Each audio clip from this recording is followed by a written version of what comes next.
infidelity She only knew how to love one person.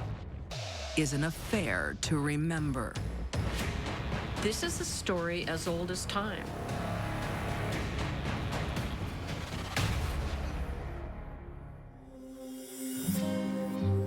In an Ottawa suburb in Canada, Thought I'd find you here. Oh, hi. two neighbors have a lot in common. They play so well together.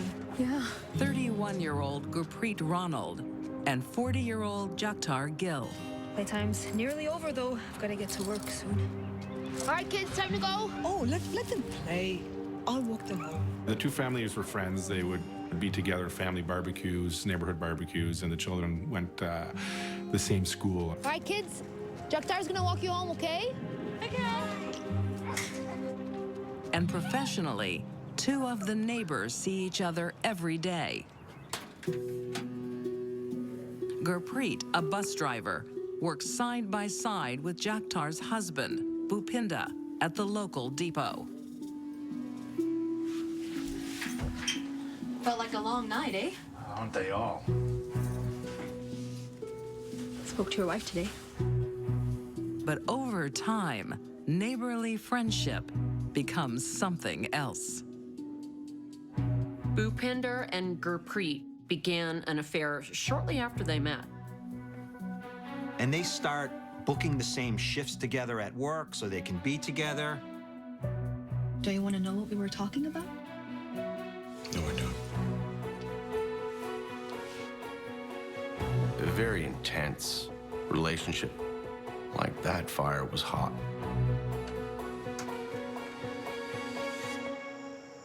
Unlike the cool relationship Gurpreet has with her husband. Why are you still up? By all accounts, their marriage was a pretty crappy marriage. Where have you been? I was working Gurpreet used to argue quite a bit. because you're not man enough to provide for your family.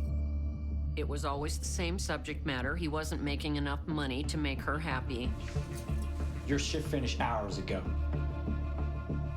Had to work extra hours. She didn't think he was contributing enough to the family. She was obsessed with money.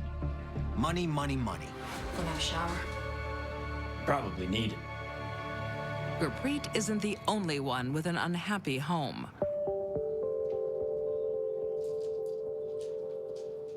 Bhupinda has fallen out of love with his wife. Jaktar is no longer the strong, lively woman he married. You're a great cook. I can cook, but I can't eat them.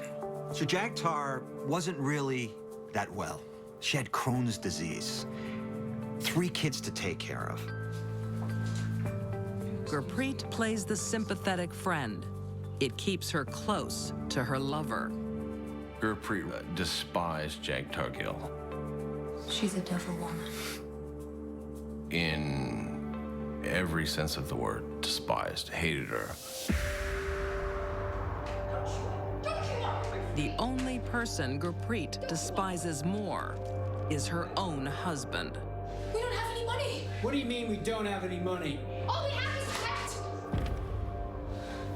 I can't even argue with you anymore. I deserve better than you. I'm doing the best I can.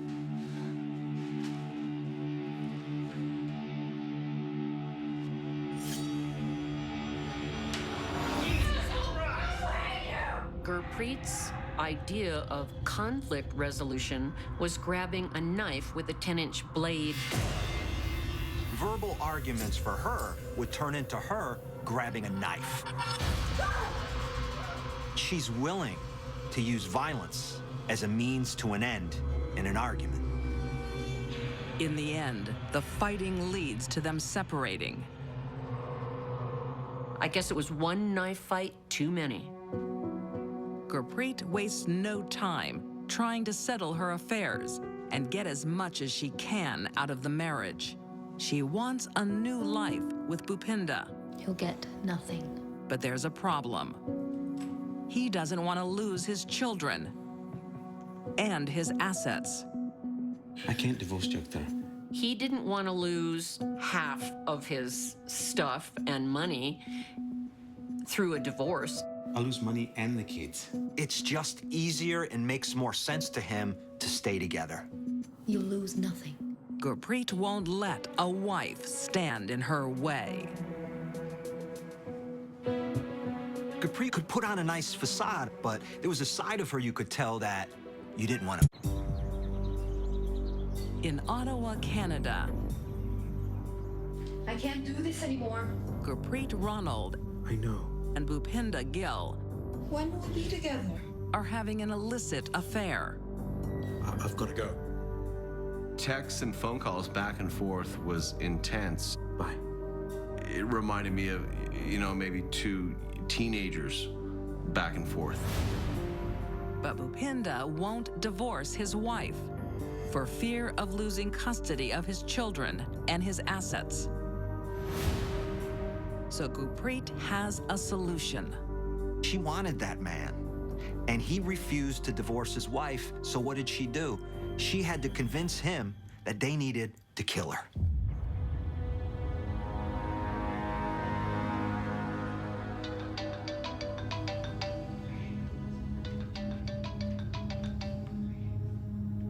Hello? I've got some good news. Yeah. Jagtar is having an operation What? in a few days. On January 29th, 2014, there's a perfect opportunity to remove Jagtar from their lives. Jagtar was at home, recovering from hernia surgery. And wouldn't you know, it's this special day for her. It's her wedding anniversary. What a way to spend our wedding anniversary. Do you need anything? Sweetie, come on. We won't be long. I want to stay here with Mom. I just need your help to find something special. Come on. Okay. And that's when they got her. That's when the sharks got her.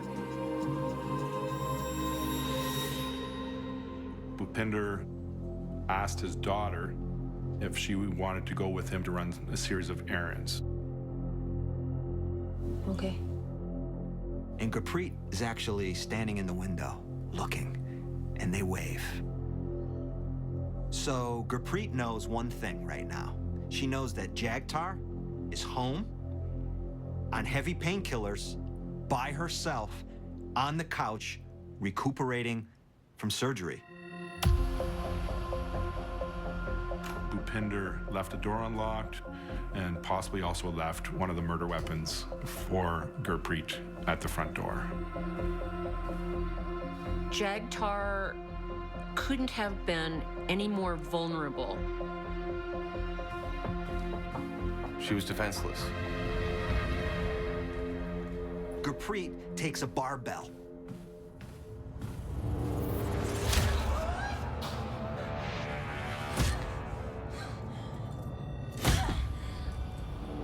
Gurpreet beats her 20 times with that barbell, senseless.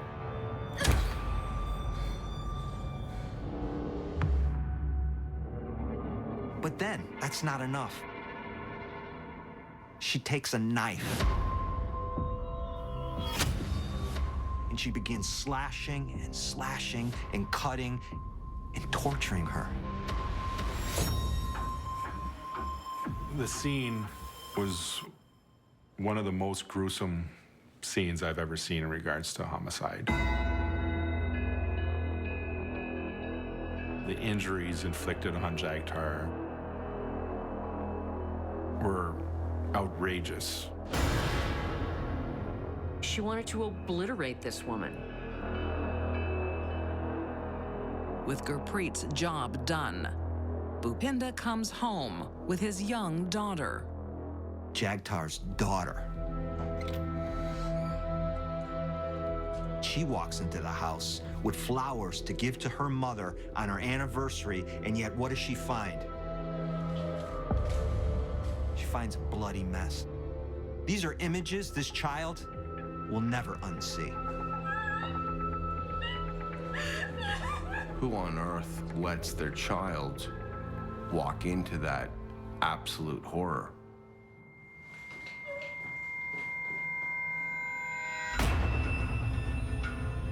Bhupinda quickly tries to destroy any evidence. He goes into the kitchen and he washes those knives. Washes his fingerprints, her fingerprints, the blood off of those knives. And then what does he do with the barbell? He takes it downstairs and he places it in a box of Christmas decorations. Bhupinda reports the death of his wife, the victim of a violent home invasion. But the police find an interesting clue. Amongst the victim's blood is someone else's. Not only do they find Jagtar's blood, but they find the killer's blood. And it's all over the place. Investigators find out about the affair, but the blood at the scene doesn't match Bhupinda's DNA. Could it be Gurpreet's? A police sting will find out. They send someone to her door and say, you know what?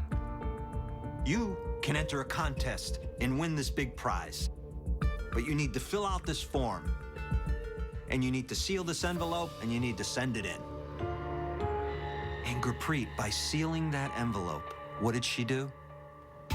She sealed her own fate. We match Gurpreet's DNA with the blood at the crime scene.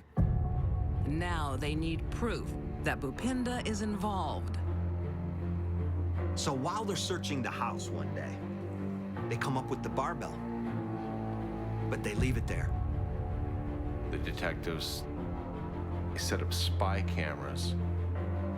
We have him on video surveillance in the basement, retrieving that, and we have him on surveillance disposing the bar in the field. So he's caught. The evidence is overwhelming. In 2016, Bhupinda Gill is convicted of first-degree murder. This is one of the more sickening murders I've encountered in a while. Gurpreet Ronald is found guilty of the same charge. Both are sentenced to 25 years in prison. The violence and the rage and the energy to commit this type of murder is enormous.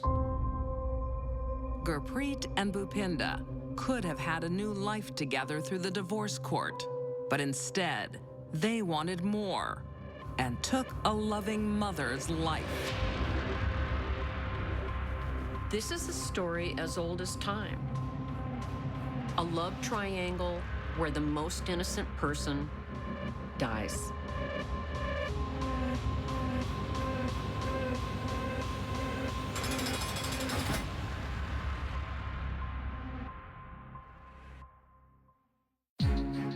These deadly women liked a partner in crime.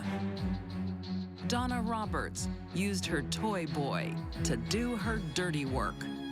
Shonda Johnson preferred murder to being exposed as a bigamist. And Gurpreet Ronald feigned friendship to get close to her victim. They liked to work in tandem. For them, it took two to tangle.